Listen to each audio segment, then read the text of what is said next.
Welcome to Urban Dharma, the podcast where suffering is optional. Hi, this is Reverend Kusla coming to you from downtown Los Angeles from the International Buddhist Meditation Center in the heart of Koreatown.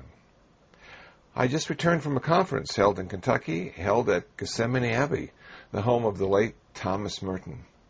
Buddhist monks and nuns and Catholic monks and sisters came together to speak about monasticism and the environment.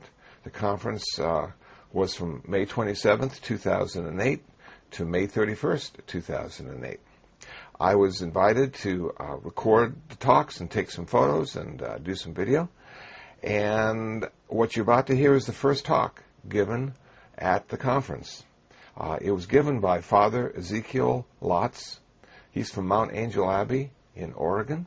And the title of his talk was The Destructive Effects of Modern Technology on the Environment and Society as Seen by Thomas Merton. I think you'll find it interesting. I think you'll find it useful. I'm going to try in the next few days to post another talk or two, and ultimately in a week or so have all the talks posted. So you're the first to hear these talks outside of the conference. Talk number 1 from Gethsemani 3, a conference on monasticism and the environment.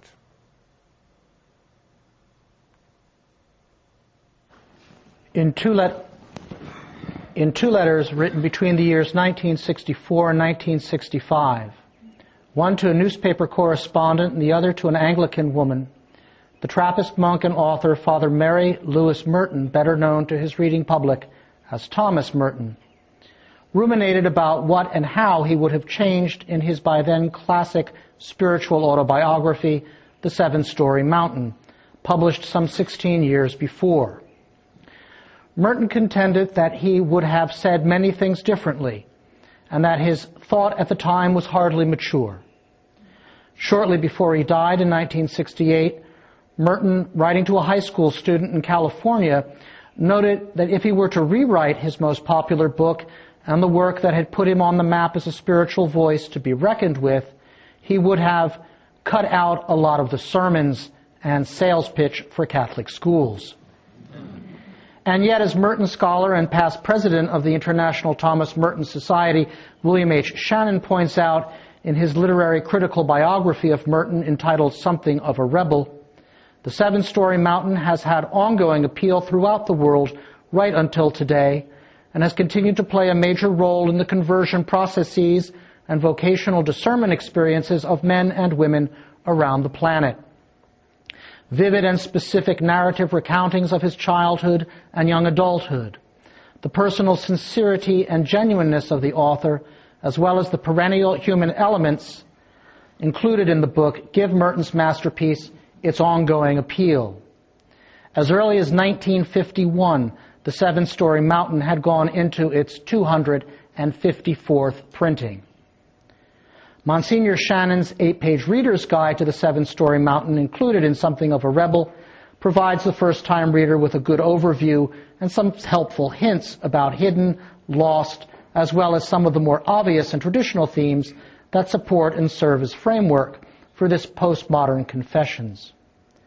But one major theme that Shannon fails to note and that many Merton critics seem to neglect or ignore up until about a decade or so ago, even though it is a seminal component throughout the rest of his writings, in his journals and letters included, right up until the time of his death, is Merton's ongoing concern with what historian Peter Lastelet has referred to as the world we have lost.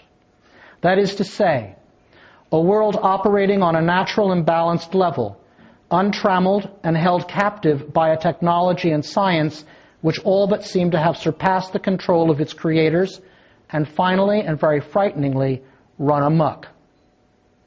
The young Thomas Merton's childhood experiences growing up on a still predominantly rural Long Island in New York, and you see him here looking out the back door of that house, his sojourns amongst French peasants while a boy accompanying his artist father on his painting expeditions through Europe, his confrontation with an increasingly frenetic technologically advanced, albeit emotionally and spiritually bankrupt society, while a young man at Cambridge and Columbia universities, all culminate in his decision to enter what was still at the time a medievally structured Trappist monastery in rural Kentucky at the peak of the Second World War, a time when a good part of the planet literally felt that the entire world was coming apart at the seams.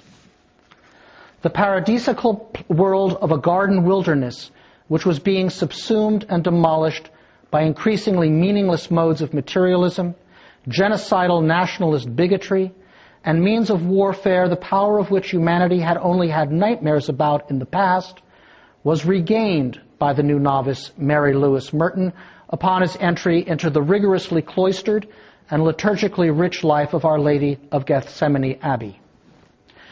Merton's friends and associates who attended his solemn vows and ordination to the priesthood some 5 years after his entry noted during their celebratory conversations afterwards that the previously boisterous and unfocused rake who had been Tom Merton had literally blossomed and come into his own while living in a community where the inhabitants still grew their own food, made their own shoes, and arose in the middle of the night to chant psalms and sing hymns for sometimes as long as 3 hours at a shot.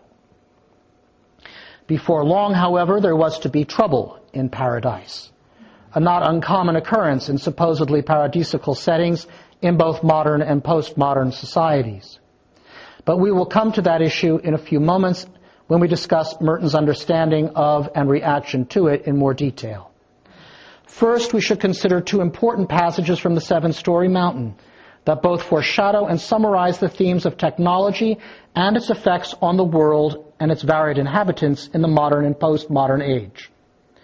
Reviewing these incidents in the young Merton's life will also supply us with an example of a forceful juxtaposition of experiences which powerfully affected and influenced the boy and then young man who was Thomas Merton. The first experience is that of a 12-year-old spending the Christmas holidays of 1926 visiting his father in the village of Murat, located in the old Celtic province of the Auvergne. As Merton describes it in the Seven-Story Mountain, this is a mountainous region of central France, whose valleys are richly pastured and whose mountains heavy with fir trees or are covered with grass. The Auvergnats are traditionally scoffed at by the other French for their simplicity and rusticity, and are, at least in Merton's estimation, very stolid but very good people. The village where the young Tom spent his holiday break was covered in snow that set off the gray and blue slate-dark pattern of buildings grouped along 3 hillsides. His hosts, Monsieur and Madame Privat, were a typical Auvergnat couple, both no more than 5 feet tall, he broad-shouldered, a solid column of muscle and bone. She, thin, serious, earnest, and quick, with a traditional sugar loaf headdress perched on her head in seeming complement to her husband's black, broad-brimmed hat. What impressed itself upon the young Merton, and all of what he stays with him over the next 15 years until he enters Gethsemani and comes to write his memoirs, is this: I no longer possess any details about them. I just remember their kindness and goodness to me and their peacefulness and utter simplicity. They inspired real reverence, and I think in a way they were certainly saints. And they were saints in that most effective and telling way, sanctified by leading ordinary lives in a completely supernatural way, sanctified by obscurity, by usual skills, by common tasks, by routine. But skills, tasks, and routine which received a supernatural form from grace within. Merton would later return to live with this couple and their family for a 2-week period in the summer when they fed young Tom plenty of butter and milk and also nourished him with a supernatural love full of a delicate solicitude, which the young monk writer Merton is certain had an effect on his future conversion and vocation. The second incident we will consider comes some 8 years after Merton's short sojourn in the natural paradise of the Auvergne and finds him in what he describes as the dark, sinister atmosphere of Cambridge University.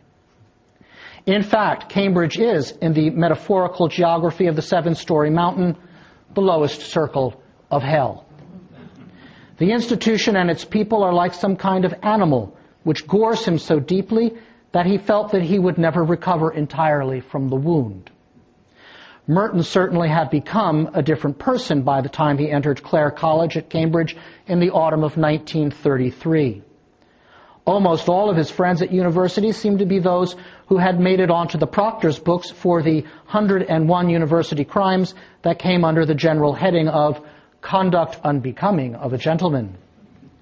When he comes to write The Seven-Story Mountain and ruminate on what exactly was wrong with Cambridge and the people who were there, why they were so empty inside, Merton relates the following incident. When I had been away from Cambridge for about a year, I heard what happened to a friend of mine. Mike was a beefy and red-faced and noisy youth, and was part of the crowd in which I milled around. He was full of loud laughter and a lot of well-meaning exclamations, and in his quieter moments he got into long and complicated sentences about life. But what was most characteristic of him was that he liked to put his fist through windows. He was the noisy and hearty type. He was altogether jolly. A great eater and drinker, he chased after girls with an astonishing heaviness of passion and emotion. He managed to get into a lot of trouble. After leaving Cambridge, I heard how he ended up. The porter or somebody went down into the showers under the buildings of the old court at Clare and found Mike hanging by his neck from a rope slung over one of the pipes, with his big hearty face black with the agony of strangulation. He had hanged himself. All the important issues and images involving an ever more frenetic technological society and its insidious effects upon the natural world and those who populate it are in evidence here. And yet, even Merton himself, at least at this point, never really emphasizes them or gives them their due. Furthermore, as Merton's biographer Benjamin Mott has pointed out, Merton never objectively tells the reader of The Seven-Story Mountain just what that wound was that Cambridge and its inhabitants delivered to the young and ever more noticeably out of control Tom Merton. Merton's biographers and friends have suggested that Merton took part in a mock crucifixion scene while at Cambridge, at what he referred to in veiled references thereafter as the party in the middle of the night. Supposedly, the subject who was crucified was a very drunk and very confused Thomas Merton. Around the same time as the so-called party in the middle of the night, Merton's great-aunt Maud Pierce died and was buried at Ealing. Merton had used his Uncle Ben's and Aunt Maud's home as a base for a period, just before and then immediately after his own father's untimely death. It is significant that this favored and influential relative died right in the middle of Merton's Cambridge experience, when every nerve and fiber of his being was laboring to enslave him in the bonds of what he called his own intolerable disgust. Aunt Maud was an emblem for Merton of an England different from the one that he was experiencing at Cambridge. She was warm, sensible, no-nonsense, and innocent of heart. She represented the other England, the England of the world we have lost, or at least was in the process of disappearing. The bucolic England of William Blake's green and pleasant land. Thus, when Maud comes to die, Merton notes in The Seven-Story Mountain, at the funeral, they committed the thin body of my poor Victorian angel to the clay of Ealing and buried my childhood with her. Merton's search for this lost Garden of Eden of his childhood, of that bucolic green and pleasant land of Blake's poetry, was at least partially achieved once he entered the cloistered grounds of Gethsemani Abbey.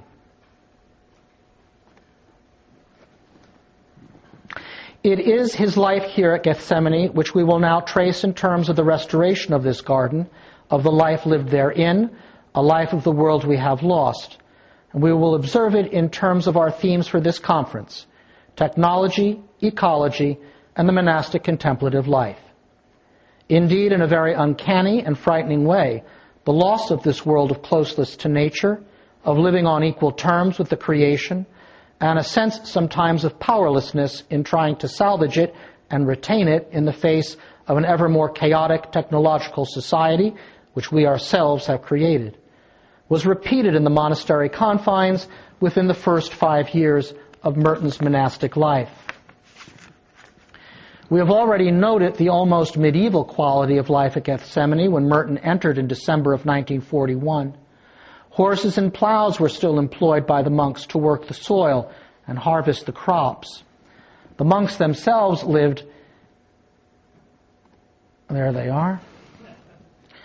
The monks themselves lived in open dormitories with no central heating and private spaces created with thin partitioning. They slept fully clothed in their habits on straw mattresses. Their meals, which were completely based on fresh vegetables and grains, were perhaps meager, but all of the food was homegrown and freshly prepared.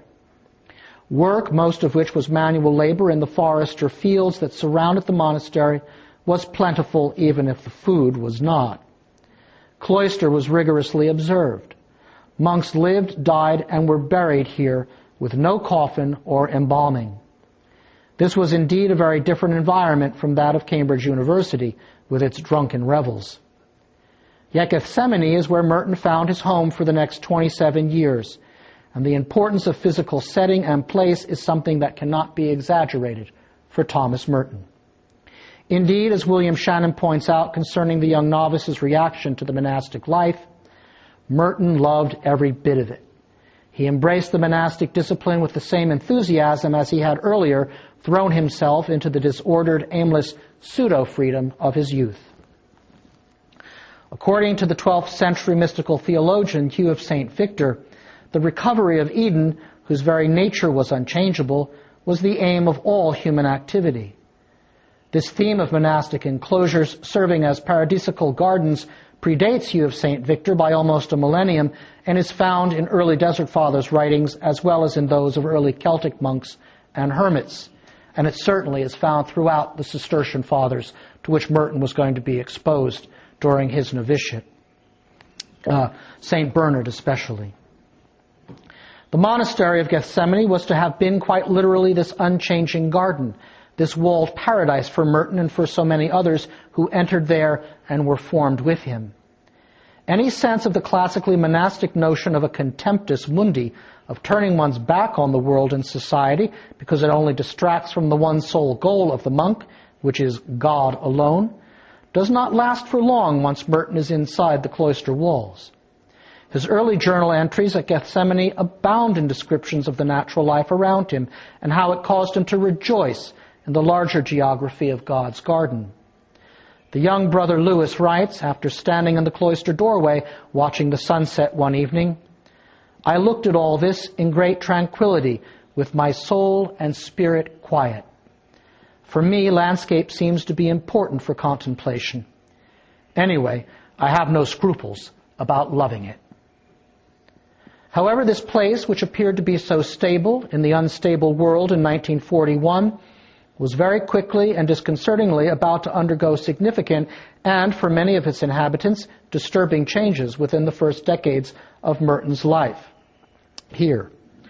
Along with the changes effected by 1951, a second wave of transformation, with buildings disappearing or others being gutted and altered, has made it difficult to trace Merton's steps around the monastery environs as recorded in the Seven-Story Mountain or in the Sign of Jonas.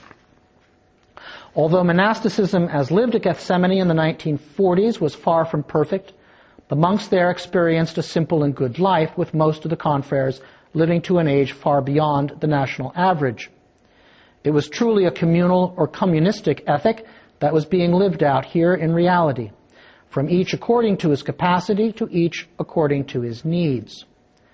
Thus, the transformations which characterized the 1950s, greatly disturbing this equilibrium of capacity and needs, created a new restlessness and anxiety in Merton, which the Gethsemani of 1941 had not only assuaged, but had served as a catalyst to transform the young monk into a new man who had blossomed and grown into an ever more integrated and balanced human person.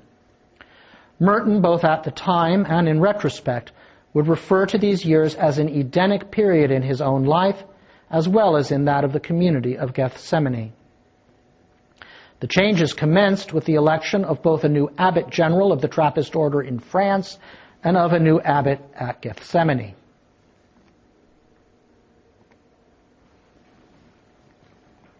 This latter figure, Dom James Fox, was a graduate of Harvard Business School and something of a prodigy in his field of expertise.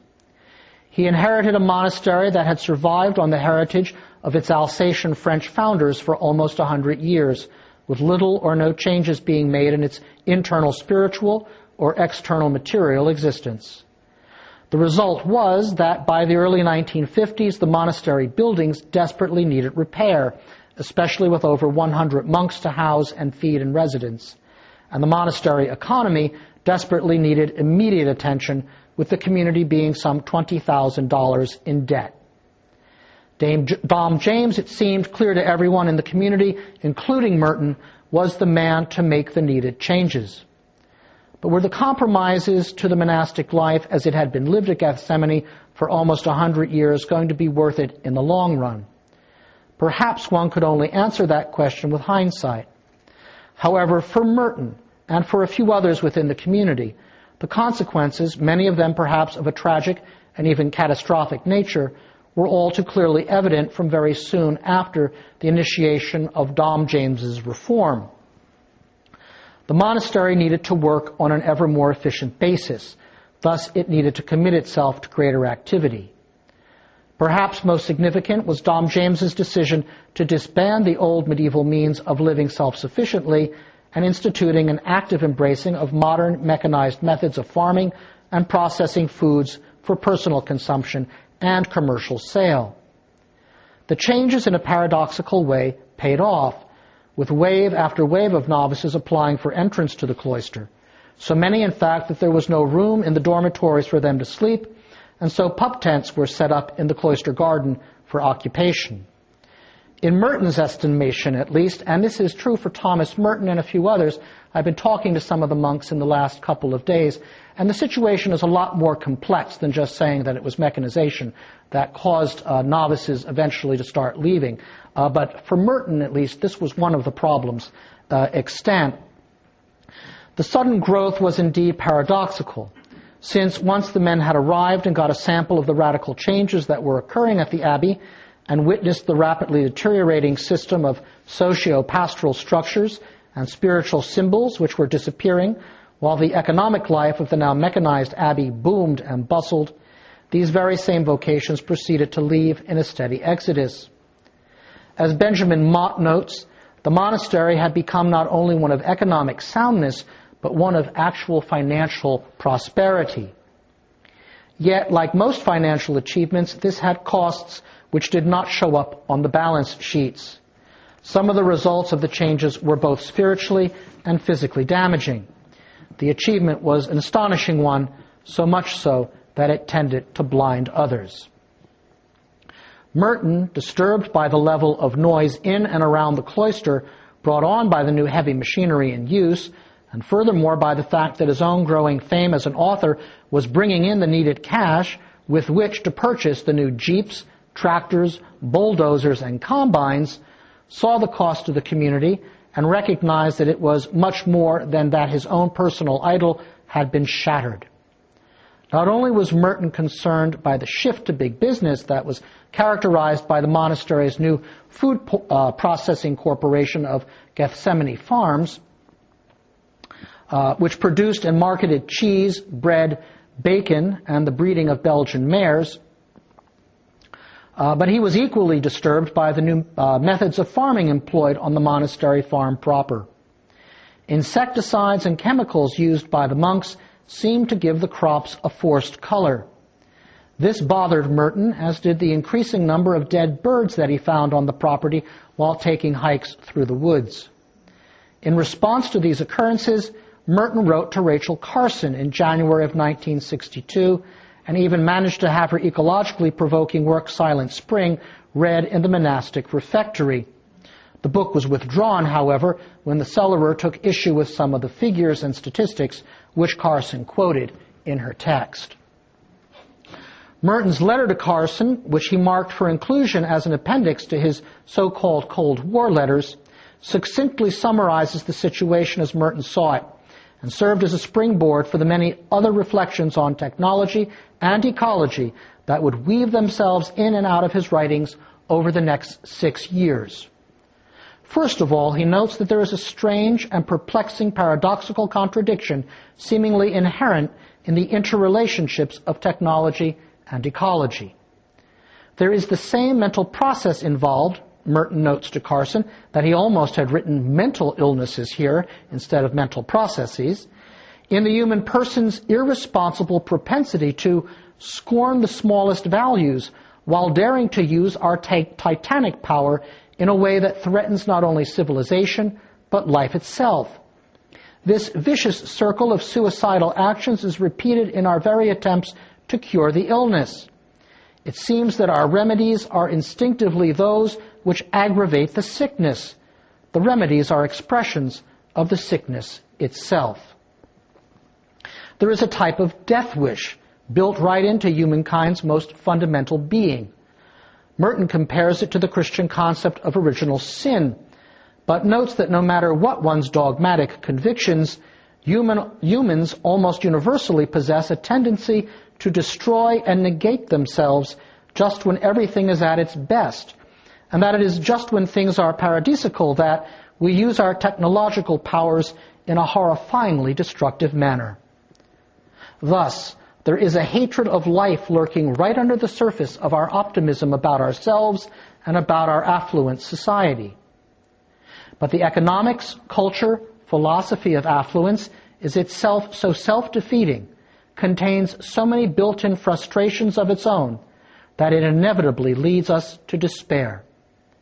The awful fruit of this despair is even more indiscriminate, irresponsible destructiveness and hatred of life, to the point that in order to survive, we instinctively destroy that on which our survival depends. Furthermore, this destructive activity not only savages the natural resources of the world around us, it also eradicates the religious, spiritual systems that have for thousands of years assisted humans in maintaining a healthy balance between themselves and the planet on which they live. In the words of Donald P. St. John, the technological system that has shattered nature's system of checks and balances and promised godlike powers to humans has simultaneously eroded cultural systems which generate virtues and a perennial wisdom that attempted to guard humanity from its own excesses. The appeal to a sapiential way of knowing and behaving is of crucial importance here, as Merton shifts his discussion to an intentionally theological one, familiar ground for the seasoned monk in his cloistered paradise. To religious thinkers and sages, Merton notes to Carson, the world has always appeared as a transparent manifestation of the love of God, of a paradise of his wisdom, manifested in all his creatures and in the most wonderful interrelationship between them. Merton now proposes what, in terms of Christian theology at least, has been dubbed the stewardship model of human rest of created being interrelationship. Humankind's vocation within the context of the cosmic creation is to be as an eye to the rest of the body. There is a delicate balance to maintain here, however, and humans must understand their position as one of profound responsibility, using nature wisely, ultimately relating himself and visible nature to the invisible, to the source and exemplar of all being and all life. It should come as no surprise to us, however, that Merton was not naive about humans' failure to take on this responsibility, supported by both an ecological and a cosmic wisdom. Indeed, the modern reluctance to accept such a simple yet sublime vocation is an essential piece to the puzzle of our violent and destructive behavior towards the creation. But humans have been blinded into thinking that they do see all the better because they have acquired so much technological know-how and power over the elements. And the blindness has led to the loss of our sense of wisdom and cosmic perspective. The stewardship model of ecological harmony and protection, no matter how well-intentioned and theologically well-grounded, does not always, perhaps even rarely, work in the cold reality of postmodern technological society. As environmentalist William Schlesinger has so aptly stated, dominion over the earth in Genesis didn't mean to leave this pillaged and smoking. Nevertheless, the seemingly innate desire of humans to torch the very thing which sustains them and with which they need to cooperate in order to live integrally always seems to supersede the wise and cosmic perspective. Merton concludes his theological exposition by noting that technics and wisdom are not by any means opposed. On the contrary, the duty of our age, the vocation of modern man, is to unite them in a supreme humility which will result in a totally self-forgetful creative and service. He then poses the $10 million rhetorical question: can we do this? And then he speculates that certainly we are not moving in the right direction. 3 years after his letter to Carson, Merton ruminated at length in Conjectures of a Guilty Bystander about the profound dilemma modern man was facing in terms of technological development in the face of an ever more pronounced ecological and sociological disintegration. This remains perhaps the most developed commentary on these themes supplied by Merton in one place. For Merton, technology is falsely seen by most of society to be the highest development of man, auguring a golden age of plenty and perfect freedom. The technological achievements of modern man are indeed astonishing and magnificent. On the other hand, viewed from the context of their unbalance with the other aspects of human existence in the world, they are components of disintegration. Too much power in the hands of humans only leads to the abuse of that power at the expense of wisdom, prudence, and temperance. What difference does technological advancement make if the men and women in the society which possesses them are still frustrated, bored, suicidal, and megalomaniacal? He concludes, "It does us no good to make fanatic progress if we do not know how to live with it, if we cannot make good use of it, and if, in fact, our technology becomes nothing more than an expensive and complicated way of cultural disintegration. It is bad form to say such things, to recognize such possibilities, but they are possibilities, and they are not often intelligently taken into account. People get emotional about them from time to time, and then sweep them away into forgetfulness. The fact remains that we have created for ourselves a culture which is not yet livable for mankind as a whole." In fact, the existence of a humanity ever more dependent on an emancipated technology for its necessities and its pleasures is one of moral infancy in total dependence not on Mother Nature — such a dependence would be partly tolerable and human — but on pseudo-nature, on the pseudo-nature of technology. The subsequent illusion that mechanical progress means human improvement is what ultimately alienates humans from their own being and their own reality. He says, "It is precisely because we are convinced that mechanical progress means human improvement that alienates us from our own being and our own reality. It is precisely because we are convinced that our life is better if we have a better car, better TV set, and better toothpaste that we contemn and destroy our own reality and the reality of our natural resources. Technology was made for man, not man for technology. In losing touch with being with God, we have fallen into a senseless idolatry of production and consumption for their own sakes. We have renounced the act of being and plunged ourselves into process for its own sake. We no longer know how to live, and because we cannot accept life in its reality, life ceases to be a joy and becomes an affliction. And we even go so far as to blame it all on God."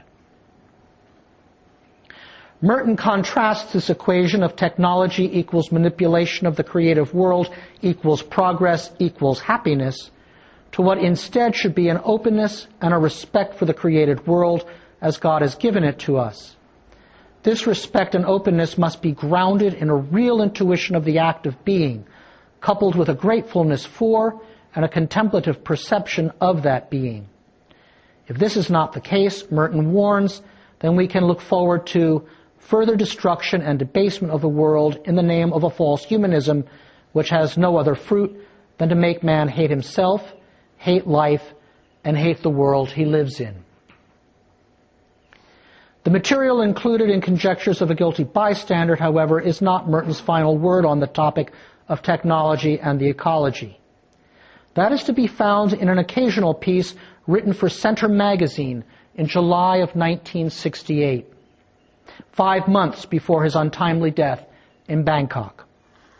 One would be hard-pressed to call this Merton's mature thought on the themes we have been discussing here tonight, but it does demonstrate that Merton was far from finished with the matter, and that some of his original propositions had changed and developed in the years since his letter to Rachel Carson. In what is ostensibly a review of Roderick Nash's book, Wilderness and the American Mind, Merton delves more deeply than ever before into the questions of technological society and ecology, and religions, and most especially a contemplative religion's role in the uniting and balancing of these two elements. Merton begins his essay by once again noting the strange paradoxical nature of humanity's current situation in a highly advanced technological society of affluence and unsurpassed power and control over its surroundings. It is an ambivalent culture full of self-contradictions, especially in its treatment of the wild. We confess our firm attachment to values that inexorably demand the destruction of the last remnant of wildness, he says. But when someone suggests that this contradiction is itself an indication of a sickness in ourselves, we dismiss them as fanatics. This sickness, Merton boldly states, is rooted in our biblical Judeo-Christian tradition, which he immediately notes is neither truly biblical, nor Jewish, nor Christian. Nevertheless, there is a nominally Christian approach to the world that, at a deep and perhaps unconscious level, is dualist in its metaphysics, and as a result profoundly destructive of nature and of God's good creation. Developing from their original Puritan forefathers' repugnance for spontaneity, and so in turn for nature and the wild, the contemporary American capitalist culture finds itself rooted in a secularized Christian myth and mystique of struggle with nature. The ambivalence continues with a second mystique layered on top of the first, this one being the cult of America the Beautiful. America which must be kept lovely, so don't throw that beer can in the river, even though the water is polluted with all kinds of industrial waste. Business can mess up nature, but not you, Jack. Henry David Thoreau, one of Merton's favorite authors on the topics at hand, along with the Transcendentalists, offer a more realistic and truthful assessment of the situation. But even their work is quickly turned into cliché-ridden propaganda by the powers that be. Yet Merton does make particular note of Thoreau's belief that humans need wildness to balance out their more civilizing tendencies, lest their propensity to subject everything to rational and conscious control should warp, diminish, and barbarize them. Ultimately, Merton holds up Aldo Leopold and his now classic book, A Sand County Almanac, as perhaps the best example of how we should approach the current conundrums of technology and ecology. Calling it one of the most important moral discoveries of our time, Merton cites Leopold's ecological conscience as being centered in an awareness of man's true place as a dependent member of the biotic community. Leopold's rule of thumb ecological principle is that a thing is right when it tends to preserve the integrity, stability, and beauty of the biotic community. It is wrong when it tends otherwise. Merton claims that, in light of this principle, an examination of our social, economic, and political history in the last 100 years would be a moral nightmare, redeemed only by a few gestures of goodwill on the part of those who obscurely realize that there is a problem. Compared to the magnitude of the problem, their efforts are at best pitiful. What is more, the old monster of self-contradicting hypocrisy rears its head again in that those who continue to rape nature simultaneously honor the wilderness myth with the same gestures and great earnestness of an Aldo Leopold or a Henry David Thoreau. Merton then re-asks the same question he had placed before Rachel Carson in 1962. Can Leopold's ecological conscience become effective in America today? Globally, he says the situation looks bleak. Merton allows, especially when one considers that an ecological conscience should be tantamount to a peacemaking conscience. And with the stark examples of crop poisoning, defoliation of forest trees, and the incineration of villages and their inhabitants with napalm ever before his eyes, Merton does not hold much cause for hope. Acting locally may be the best we can hope for, and at least in terms of his essay, wearing a little yellow and red button that proclaims "Celebrate Life" and bearing witness to this exhortation is perhaps the best we can do given the present circumstances. These are not the most promising of parting words from Merton on this matter. Up until the composition of this essay, he had always seen the monastery and the witness of the contemplative and sapiential life lived therein as one of the most important and effective means of combating the technological onslaught. The goal of the contemplative is, on its lowest level, the recognition of the splendor of being and unity, a splendor in which he is one with all that is. Science and technology are admirable in many respects, but they can never solve humanity's deepest problems. Without wisdom, they can only precipitate him still further into the centrifugal flight that flings him into the darkness of outer space. Already by the time of Conjectures of a Guilty Bystander, Merton had become deeply worried that monastic institutions were having their mission and effectiveness weakened by the adoption of modern production technologies. If the cloister was to be a continual foretaste of paradise until Christ's second coming, then it is our duty to continue the work of paradise by tending the garden. For the garden, the wilderness, is essential for contemplation, or in the words of P.F. O'Connell, the work of paradise is the protection of creation. As Merton was to conclude in his long essay, Wilderness and Paradise, written in 1967, if the monk is a man whose whole life is built around a deeply religious appreciation of his call to wilderness and paradise, and if technological society is constantly encroaching upon and destroying the remaining wildernesses which it nevertheless needs in order to remain human, then we might suggest that the monk, of all people, should be anxious to preserve the wilderness in order to share it with those who need to come out from the cities and remember what it is like to be under trees and to climb mountains. Finally, Merton expressed in no uncertain terms his continuing concern with monasticism's ability to confront the conundrums of postmodern society during an informal talk delivered in Calcutta a few weeks before his untimely death in Bangkok. In the West, there is now going on a great upheaval in monasticism, and much that is of undying value is being thrown away irresponsibly, foolishly, in favor of things that are superficial and showy, that have no ultimate value. I will say as a brother monk from the West to Eastern monks, the time is coming when you may face the same situation, and your ancient traditions will stand you in good stead. Perhaps most alarmingly, however, is a marginal note left in one of Merton's last working notebooks, kept while at his hermitage here at Gethsemani. Where's my arrow?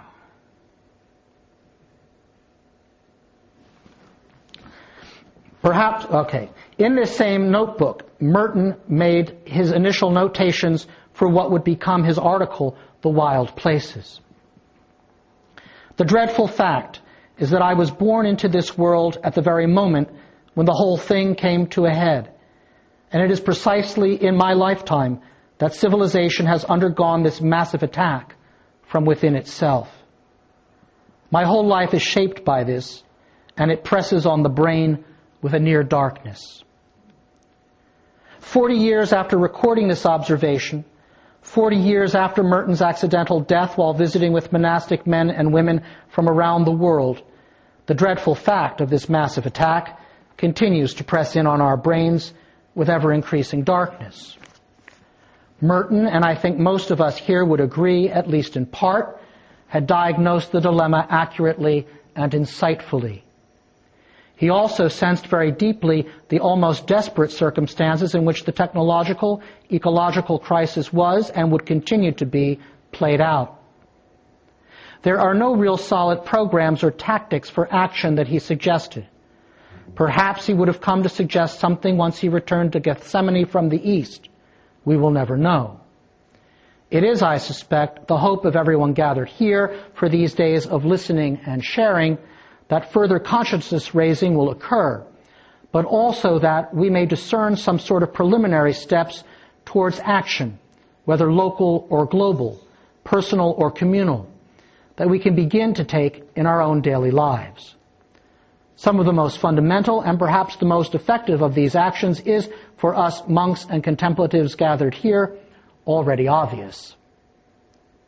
I would like to give the final word this evening not to Thomas Merton, but to another brother monk, Father Bruno Barnhart, a Camaldolese Benedictine of Big Sur, California. In his recent book, The Future of Wisdom, Toward a Rebirth of Sapiential Christianity, Father Bruno sums up the life and work of Thomas Merton in this way.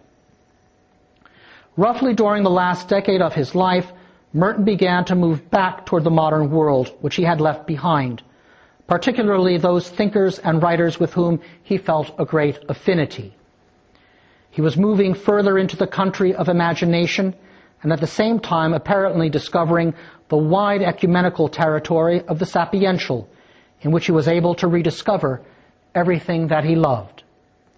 The sapiential world, in the new sense in which he was coming to conceive it, included the mystery of Christ and the archetypal contemplative East. But it also included everything of value that had been left outside the walls of his earlier theological enclosure and labeled toxic, secular. Merton was awakening to a new Christian wisdom in which the immanent force of incarnation has awakened divinity within the human person in the active, creative mode.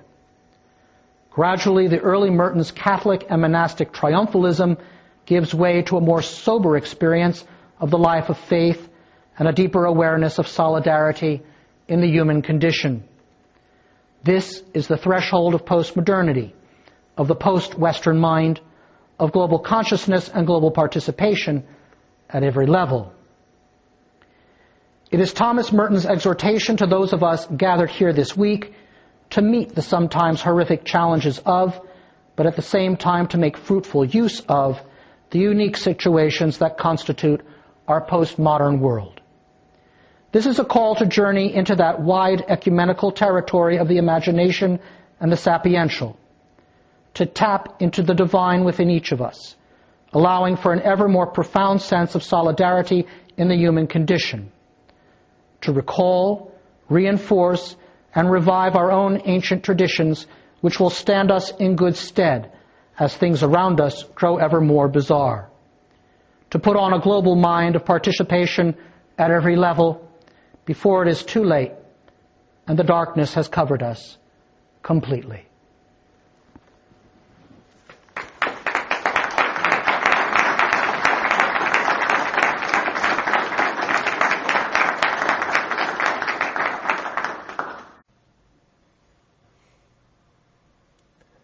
Well, that's it. That was the talk titled The Destructive Effects of Modern Technology on the Environment and Society as Seen by Thomas Merton. The paper was from Father Ezekiel Lotz from the Mount Angel Abbey in Oregon. Hope you found it interesting. Hope you found it useful. More talks will be posted soon. If you'd like to know more about me, please visit kusala.info. That's KUSALA.info. If you'd like to download some free ebooks on Buddhism, please visit buddhabooks.info. That's buddhabooks.info. Well, until the next time, until the next podcast, be happy, be peaceful, and most of all, be free from suffering.